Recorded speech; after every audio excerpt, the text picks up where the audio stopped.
It's spring 2010, and Ford is shaking up the pony car world by replacing its 15-year-old V8 engine with a spanking new 5.0-liter, 412 horsepower, 390 pound-foot V8.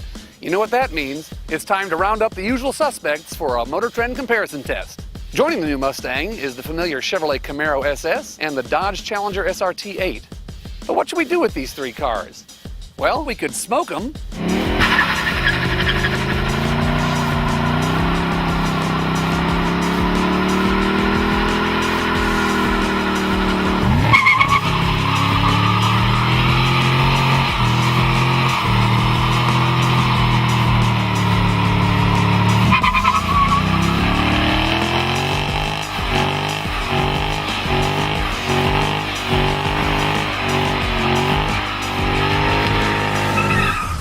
We could slide them.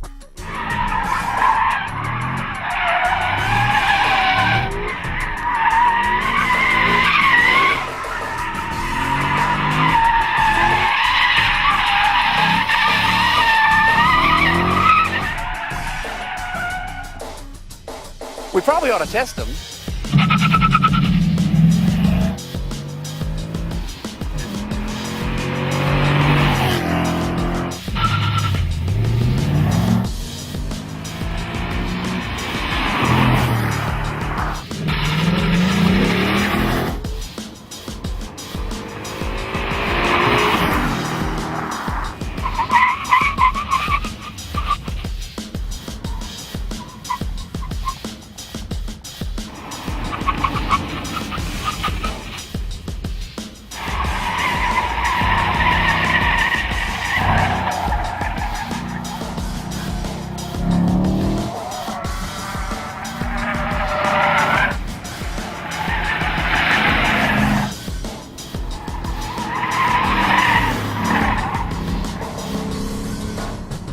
But mainly, let's take them out on some good twisty roads and shake them down that way.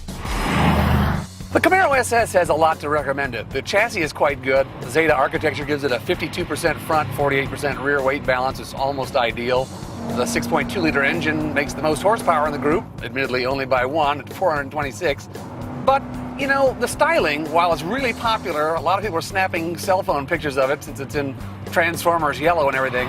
But it exacts quite a huge price on the interior. The windows are very small, visibility out in all directions is poor, the pillars are very wide, and there's other things like the steering wheel rim is very thick and the shifter knob is oversized. All those kind of features make me feel small, and I don't want my muscle car to make me feel small. All these things combine to make most editors believe they would rather not own this car, and that's what put it in third place. The Challenger SRT8. We all know this car is based on a full-size sedan, just like its predecessor was. So naturally it's the largest and heaviest here by probably 300 to 500 pounds.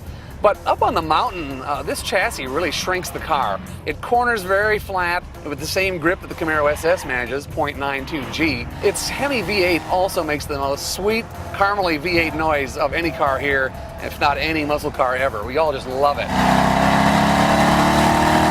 And of course, in between the heavy-duty running, it's the most comfortable and quiet car, too, for highway running and so forth. So, even though it does cost about $12,000 more in the base price than the Camaro SS, this is the car we'd all much rather own. So, it finishes in second place. Well, this test was basically the Mustangs to lose right from the beginning. I mean, we fell in love with the chassis the last time we had these cars together, and that's only been improved by the addition of this new Brembo performance package. Then you throw in an engine that gives it the best weight-to-power ratio of 8.8 pounds per horsepower, and what's not to love, especially considering it has the lowest base price and the highest EPA fuel economy.